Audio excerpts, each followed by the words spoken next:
I think to be a great surgeon, to be a great physician, you have to have not just compassion and the ability to relate to patients, but you have to have the skill. You have to have the technical ability. You have to have good judgment.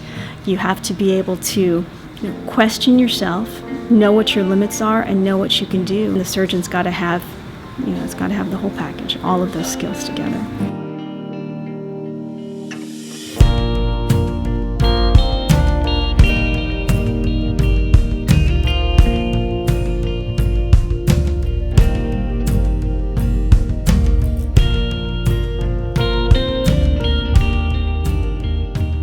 My job, I think, is easy. Every day I get up and get out of bed, I just think about the job my patients have, just fighting their cancer. That's the hardest job there is.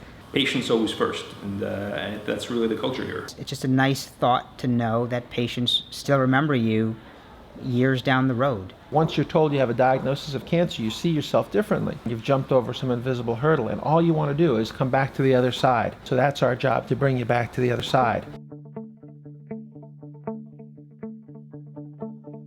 You view cancer from many different angles. You view cancer as a surgeon from either something that you're looking at and taking out as an enemy, as a foe, but you also see cancer through the eyes of the patients that you help to overcome it. And they see it as this big, mysterious black box. Having a diagnosis of cancer is it's scary. So you find patients come here with their family, their extended family, their cousin, their uncle. Everybody comes to these office meetings, and they all have questions, and they're all reasonable questions to have. And as the surgeon and as the team, we have to help people overcome any aspect of that they need the most help with. I would get up in the morning and I would, you walk by a mirror and I go, look at my stomach. I look like I'm pregnant. And I've never been pregnant, and I kept thinking, God, I don't know, something's wrong. We met with Dr. Rubin, and he was lovely. I mean, just a kind, I call him a gentle soul. He was so calm and matter of fact. I have always tried to treat patients the way I would want a family member to be treated. I stood up, I gave him a hug, and I said, I'm a hugger. I'm pretty much used to being hugged, yeah. It's not something new. And he, I'm sure, was overwhelmed by our family because everybody had to know everything. I keep telling everybody I come in contact with how wonderful Fox Chase is. I don't know if I had chosen any other place, if I would have still had this amazing feeling that I'm going to come out a winner.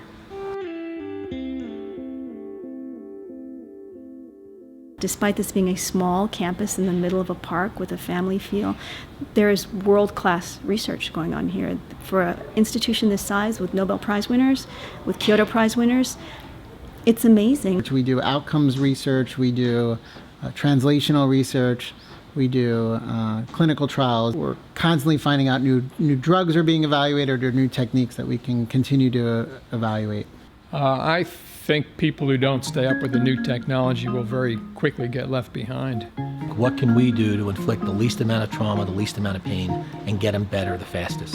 Much of the focus of the surgery department is to become more minimally invasive on all the subspecialties. It's a whole mindset, and at Fox Chase we're trying to build the minimally invasive approach to cancer care. We can take small blood vessels that are often, the diameter of a tip of a pen or a pencil, and we can sew these blood vessels together to reestablish the blood supply to that tissue. We can find tissue in any part of the body and move it to somewhere where it's needed more. There are lots of men who receive screening for prostate cancer who diagnose really low-risk prostate cancer that we really understand now that we don't really need to treat everybody. This technology is really a way to assure those patients that we're not missing a more aggressive tumor. It's not just having the technology, it's also about having the people who know how to use the technology and apply it appropriately, apply it safely, and have done it thousands of times.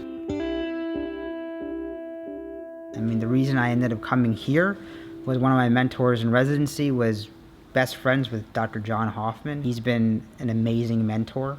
I mean, you'll see his patients and they just think the world of him. And you'll see residents and fellows think the same because he is really that amazing.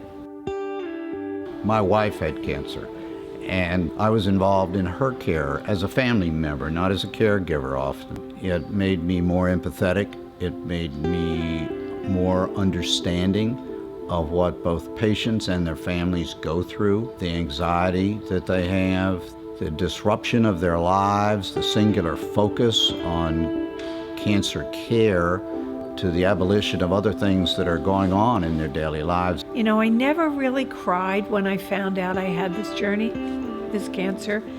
And then one day I remember I called my dad and I started to cry because I never wanted to leave him, because he was everything to my sister and I. It did make me a better person, a better man, from all of the experiences that I had over almost a 14-year period of time.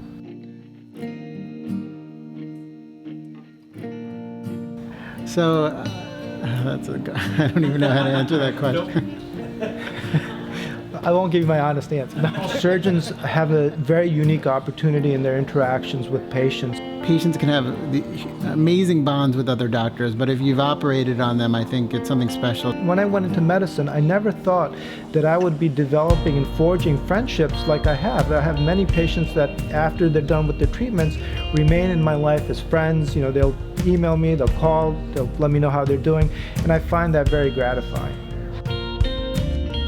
People need this hospital to be here 5, 10, 15, 20 years from now. Cancer care is going to be changed dramatically in my lifetime, and I'm very happy to be part of it.